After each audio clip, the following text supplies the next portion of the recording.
Hello friends, कैसे हैं आप सब। स्वागत है आपका अपने एसपी एजुकेशन पॉइंट चैनल में। फ्रेंड्स, आज हम 4 मई के महत्वपूर्ण करंट अफेयर्स लेकर आए हैं जो आपके एग्ज़ाम्स की दृष्टि से काफ़ी इंपॉर्टेंट है। फ्रेंड्स, अब धीरे धीरे जो एग्ज़ाम्स के डिले हुए उनकी डेट्स आना शुरू हो गई हैं। लगभग जुलाई लास्ट और अगस्त फर्स्ट वीक से जो है एग्ज़ाम्स शुरू हो जाएंगे। तो आप जो है अपनी तैयारी को ज़रूर कंटिन्यू रखें। तो सेशन को स्टार्ट करते हैं। इससे पहले आपके लिए मोटिवेशनल कोड है कि बिस्तर से इतना प्यार मत कर, क्या बिस्तर से इतना प्यार मत कर कि मंजिल ख्वाब बनकर रह जाए। अगर ख्वाहिश है तेरी मन चाही चीज़ पाने की तो हिम्मत भी रख कुछ कर दिखाने की। काफ़ी अच्छा कोटेशन है। इसी कोटेशन के साथ अपने सेशन की ओर चलते हैं। फ्रेंड्स, आप जो है अपनी तैयारी को ज़रूर कंटिन्यू रखें क्योंकि अब एग्ज़ाम्स जिस प्रकार से स्टार्ट होंगे तो आपको टाइम बहुत कम मिलेगा। इसलिए आप अभी से तैयारी को कंटिन्यू रखें और तैयारी को बंद बिल्कुल भी ना करें। तो चलते हैं अपने सेशन की ओर।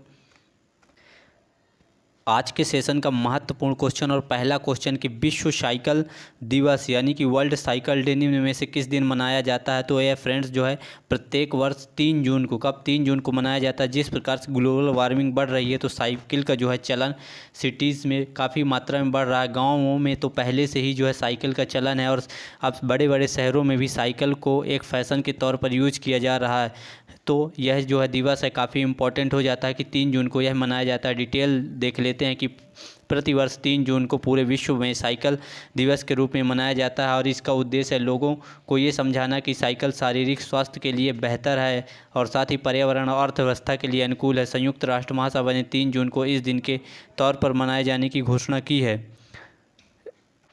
आधिकारिक तौर पर पहली बार यह जो है विश्व साइकिल दिवस पहली बार कब मनाया गया था, 2018 में 3 जून को। यानी कि यह अभी न्यू दिवस है, इसलिए एग्जाम्स में पूछे जाने की संभावना भी इसकी बढ़ जाती है। तो नेक्स्ट क्वेश्चन पर चलते हैं और ये क्वेश्चन काफ़ी इम्पोर्टेंट है। ये क्वेश्चन आपको किसी न किसी एग्ज़ाम्स में ज़रूर देखने को मिलेगा क्योंकि यह अभी अभी नियुक्ति हुई है और काफ़ी इम्पोर्टेंट संस्था है कि WHO के कार्यकारी बोर्ड का अध्यक्ष किसे नियुक्त किया गया है। तो इस कौन नियुक्त हुआ है, यह डॉक्टर पैट्रिक आमोथ। कौन है, डॉक्टर पैट्रिक आमोथ हैं। इनकी नियुक्ति हुई है WHO में कार्यकारी बोर्ड के अध्यक्ष के रूप में। और यह किसके स्थान पर आए हैं, तो यह डॉक्टर हर्षवर्धन के स्थान पर आए हैं जो भारत के हेल्थ मिनिस्टर हैं। डिटेल देख लेते हैं कि केन्या कहाँ के हैं। ये भी आपको याद रखना है। तो ये केन्या के हैं। कहाँ के, केन्या के स्वास्थ्य मंत्रालय के कार्यवाहक महानिदेशक डॉक्टर पैट्रिक आमोद को 1 वर्ष के लिए, कितने 1 वर्ष की अवधि के लिए विश्व स्वास्थ्य संगठन में कार्यकारी बोर्ड के अध्यक्ष के रूप में नियुक्त किया गया है। यह जो है डॉक्टर हर्षवर्धन के स्थान पर आए हैं। और केन्या के बारे में देख लेते हैं। इसकी राजधानी क्या है, नैरोबी है। और इनकी जो मुद्रा है वो केन्याई सीलिंग है। और इनकी जो यहाँ के जो राष्ट्रपति कौन है, उहुरु केन्याटा। कौन है, उहुरु केन्याटा यहाँ के राष्ट्रपति हैं। अब WTO के बारे में देख लेते हैं कि WTO की स्थापना 7 अप्रैल 1948, कब 7 अप्रैल 1948 को। आप इस WHO के बारे में जितनी भी जानकारी पूरी रट ले फ्रेंड्स, इससे क्वेश्चन कहीं से भी बन सकता है। तो स्थापना 7 अप्रैल 1948 को हुई थी। इसका मुख्यालय जिनेवा में है, स्विट्ज़रलैंड। और इसके जो अध्यक्ष हैं वह टेड्रोस अधोनाम गेब्रेयेसस हैं। और इसके जो पहले CEO हैं ये भारतीय हैं, अनिल सोनी। ठीक है, नेक्स्ट क्वेश्चन पर चलते हैं और काफ़ी इंपॉर्टेंट होगा। ब्रिक्स से रिलेटेड क्वेश्चन है इसलिए इंपॉर्टेंट होगा। और इस बार की जो अध्यक्षता है वो भी भारत ही करेगा 2021 से, इसलिए यह इंपॉर्टेंट है कि ब्रिक्स के विदेश मंत्रियों की बैठक की अध्यक्षता किसने की है। तो वह कौन है, S जयशंकर। कौन है, S जयशंकर, जो S जयशंकर ने की है। तो ब्रिक्स के बारे में आप ज़रूर जानते होंगे कि ब्रिक्स में ये 5 देश है। ये इसके नाम में, इन देशों के नाम है जैसे B से ब्राज़ील, R से रूस, I से इंडिया, C से चाइना और S से साउथ अफ्रीका। ये पूरे देश हैं, 5 देश। डिटेल देख लेते हैं कि विदेश मंत्री S जयशंकर ने वीडियो कॉन्फ्रेंसिंग के जरिए ब्रिक्स के विदेश मंत्रियों की बैठक की अध्यक्षता की है। इस बैठक में ब्राज़ील, रूस, चीन, दक्षिण अफ्रीका के विदेश मंत्रियों ने भाग लिया है। और इस बैठक में मंत्रियों ने राजनीतिक और सुरक्षा, आर्थिक और वित्त तथा नागरिकों के बीच सांस्कृतिक आदान प्रदान तथा स्तंभ पर सहमति व्यक्त की है। उन्होंने सतत विकास, आतंकवाद, इंट्रा ब्रिक्स सहयोग आदि के लिए कई मुद्दों पर भी चर्चा की है। मंत्रियों ने ब्रिक्स वैक्सीन अनुसंधान विकास केंद्र की स्थापना के लिए प्रतिबद्धता को भी अपनी दोहरा दी है। और ब्रिक्स 5 प्रमुख उभरते हुए देशों जैसे किसका, ब्राज़ील, रूस और भारत, चीन, दक्षिण अफ्रीका द्वारा गठित एक समूह है और इसकी जो पहला जो सम्मेलन हुआ था वह 2009 में कहाँ, रूस में हुआ था। उसके बाद 2010 में दक्षिण अफ्रीका को शामिल किया गया और यह जो 2021 का 13वां ब्रिक्स शिखर सम्मेलन है वह भारत में आयोजित होगा, यानी इसकी अध्यक्षता भारत ही करेगा। नेक्स्ट क्वेश्चन है कि, और इम्पॉर्टेंट क्वेश्चन है कि भारत के किस अभियान के लिए विश्व बैंक से 200 मिलियन, कितना, 200 मिलियन डॉलर का ऋण के लिए समझौता हुआ, किससे हुआ, विश्व बैंक से हुआ। तो वह कौन सी योजना है, तो वह राष्ट्रीय पोषण मिशन, कौन सी है, राष्ट्रीय पोषण मिशन है।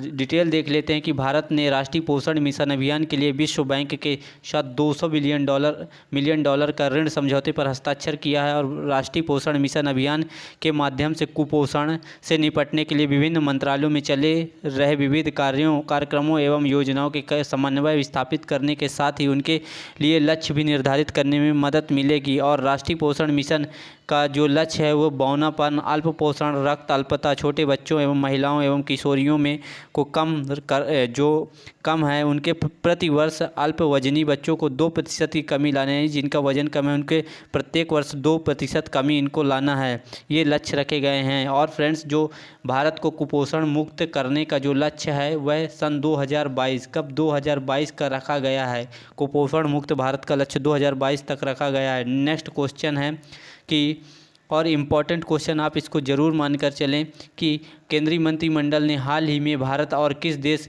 के बीच कौन सा सतत शहरी विकास के क्षेत्र में सहयोग समझौते को मंजूरी दी है। तो फ्रेंड्स, जो शहरी विकास में विश्व में कौन टॉप पर रहता है, तो जापान। तो यह जो समझौता है किससे, जापान से ही किया गया है। डिटेल है कि केंद्रीय मंत्रिमंडल ने सतत शहरी विकास के लिए जापान के साथ सहयोगी ज्ञापन MOC 2 जून 2021 को अनुमति प्रदान की थी। इसके माध्यम से रोजगार के अवसर सृजित किए जाएंगे और प्रधानमंत्री नरेंद्र मोदी की अध्यक्षता में केंद्रीय मंत्रिमंडल की बैठक में इस आशय के प्रस्ताव को अनुमति दी गई है। समझौता ज्ञापन का मुख्य उद्देश्य भारत और जापान के बीच में सतत शहरी विकास क्षेत्र में तकनीकी सहयोग को मजबूत करना होगा, ये प्रमुख जो होगा लक्ष्य होगा। और जापान की राजधानी आप ज़रूर कमेंट बॉक्स में बताएं और वहाँ के प्रधानमंत्री अभी कौन हैं, ये भी आप कमेंट बॉक्स में ज़रूर बताएं, ठीक है। नेक्स्ट क्वेश्चन पर चलते हैं और इम्पॉर्टेंट क्वेश्चन होगा कि संयुक्त राष्ट्र वैश्विक सतत परिवहन, कौन सा, संयुक्त राष्ट्र वैश्विक सतत परिवहन सम्मेलन किस देश में आयोजित होगा। तो वह देश होगा चीन। कौन सा देश, जो सतत परिवहन सम्मेलन है वह चीन में आयोजित होगा। डिटेल देख लेते हैं कि यह कौन सा होगा, संस्करण इसका दूसरा होगा, ठीक है। तो दूसरा संयुक्त राष्ट्र वैश्विक सतत परिवहन सम्मेलन 14 से 16 अक्टूबर 2021 को बीजिंग, चीन में आयोजित होगा और यह दुनिया भर के स्थायी परिवहन प्राप्त करने की दिशा में अवसरों, चुनौतियों और समाधान पर ध्यान केंद्रित करने का अवसर प्रदान करेगा। यह सम्मेलन 2016 में अशगाबाद, तुर्कमेनिस्तान, जो पहला सम्मेलन इसका हुआ था वह कहाँ, 2016 में अशगाबाद, तुर्कमेनिस्तान के अशगाबाद में आयोजित हुआ था और पहले सतत परिवहन सम्मेलन का अनुपालन करेगा। सतत विकास के लिए जो एजेंडा 2030 और जलवायु परिवर्तन पर पेरिस समझौते के उद्देश्यों को प्राप्त करने में ये मददगार होगा। सतत परिवहन के लिए एक मार्ग इंगित करने की उम्मीद भी इसमें दिखाई दे रही है। नेक्स्ट क्वेश्चन होगा और ये कोविड-19 से रिलेटेड इम्पॉर्टेंट क्वेश्चन होगा। क्या है, कोविड-19 का जल्द पता लगाने के लिए कौन सा AI यानी आर्टिफिशियल इंटेलिजेंस संचालित प्लेटफॉर्म विकसित किया गया है। तो वह कौन सा है, एक्सरे सेतु। क्या है, एक्सरे सेतु है। ये व्हाट्सएप के माध्यम से इसका जो काम है वो करेगा। तो डिटेल देख लेते हैं कि चेस्ट एक्सरे की मदद से कोविड-19 का जल्द पता लगाने में मदद करने के लिए एक्सरे सेतु नामक नया AI संचालित प्लेटफॉर्म विकसित किया गया है। यह समाधान जल्दी पता लगाने के लिए फ़ायदेमंद होगा, खासकर ग्रामीण क्षेत्रों में जहां RT-PCR परीक्षण और CT स्कैन आसानी से उपलब्ध नहीं है। एक्सरे सेतु व्हाट्सएप के जरिए काम करेगा और यह व्हाट्सएप आधारित चैट बॉट पर भेजे गए कम रेजोल्यूशन चेस्ट एक्सरे छवि से भी कोविड पॉजिटिव रोगियों की पहचान कर लेगा, ठीक है। और इसको जो है किसने विकसित किया है, तो आर्टपैक AI रोबोटिक्स टेक्नोलॉजी द्वारा इसको विकसित किया गया है, ठीक है। काफ़ी इम्पोर्टेंट था, तो आप इसको ज़रूर याद रखेंगे। क्या था, एक्सरे ठीक है, आप इसको एक्सरे सेतु को ज़रूर याद रखें। नेक्स्ट क्वेश्चन है, और ये भी इम्पोर्टेंट क्वेश्चन होगा कि इज़राइल के नए राष्ट्रपति कौन। इज़राइल में भी राष्ट्रपति नए चुने गए हैं और उनका नाम क्या है, तो वह हैं इसाक हरजोग। कौन है, इसाक हरजोग। ये हैं इसाक हरजोग, इनको नए राष्ट्रपति के रूप में नियुक्त किया गया है।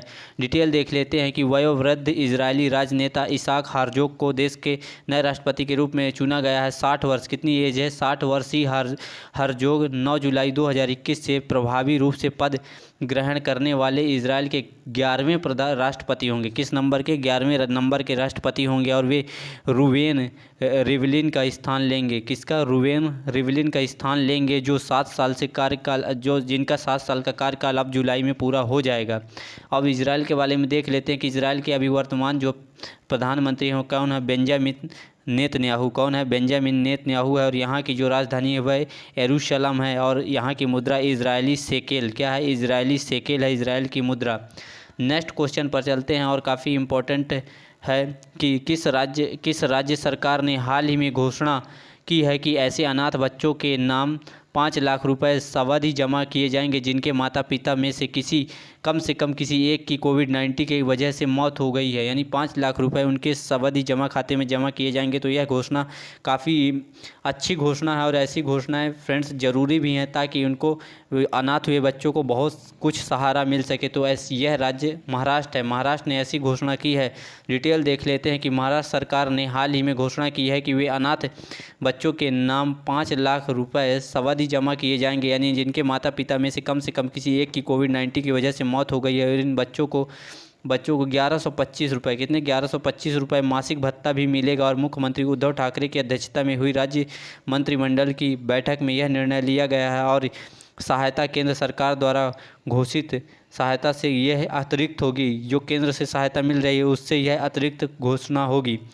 और नेक्स्ट क्वेश्चन होगा, यह एक नई बीमारी फिर से आ रही है फ्रेंड्स।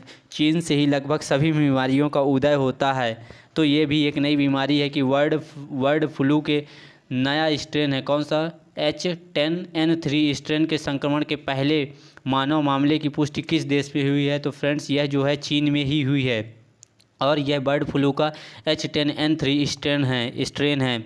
तो इसकी डिटेल देख लेते हैं कि चीन के पूर्वी प्रांत सियांगसू में 41 वर्षीय व्यक्ति में चीन के राष्ट्रीय स्वास्थ्य आयोग इनके बर्ड फ्लू H10N3 स्ट्रेन के संक्रमण के पहले मानव मामले की पुष्टि हुई है, और झेनजियांग शहर के निवासी व्यक्ति को 28 अप्रैल को बुखार हुआ, और अन्य लक्षणों के बाद अस्पताल में जब उनको भर्ती करवाया गया तो उन्हें H10N3 एविएशन इन्फ्लुएंजा वायरस होने का पता चला था। H10N3 एक कम रोगजनक या अपेक्षाकृत कम गंभीर है, और पोल्ट्री से वायरस का तनाव और बड़े पैमाने पर इस रोग के फैलने का जोखिम बहुत कम है। और इससे पहले 2016-17 के दौरान जो H7N9 स्ट्रेन लगभग 300 लोगों की इसके कारण मौत हो चुकी है। तो ये काफ़ी ख़तरनाक होते हैं। और फ्रेंड्स वहाँ पर जो है, वहाँ लोग चीन में किस चीज़ का मांस खाते हैं, इसी के कारण वहाँ नई नई बीमारियों का जन्म होता है, और यह फिर धीरे धीरे पूरे विश्व में प्रभावित करती है, जिस प्रकार कोविड-19 वर्तमान हालात दिख रहे हैं। तो चीन की वर्तमान में जो राजधानी है वह है बीजिंग, और वहाँ की जो मुद्रा है रेमेनवी है, और वहाँ के राष्ट्रपति शी जिनपिंग हैं। तो फ्रेंड्स आज का जो सेशन है यहीं पर समाप्त करेंगे। काफ़ी इंपॉर्टेंट क्वेश्चन लिए गए, जितने भी क्वेश्चन लिए गए वह काफ़ी इंपॉर्टेंट है आपकी एग्जाम्स की दृष्टि से। फ्रेंड्स आप इन क्वेश्चनों को बिल्कुल ध्यान रखें और रिवीजन ज़रूर करते रहें, और PDF पाने के लिए आप हमारे टेलीग्राम चैनल से ज़रूर जुड़े, जिसका लिंक आपको डिस्क्रिप्शन बॉक्स में मिल जाएगा। तो मिलते हैं अपने नेक्स्ट सेशन में। Thank you.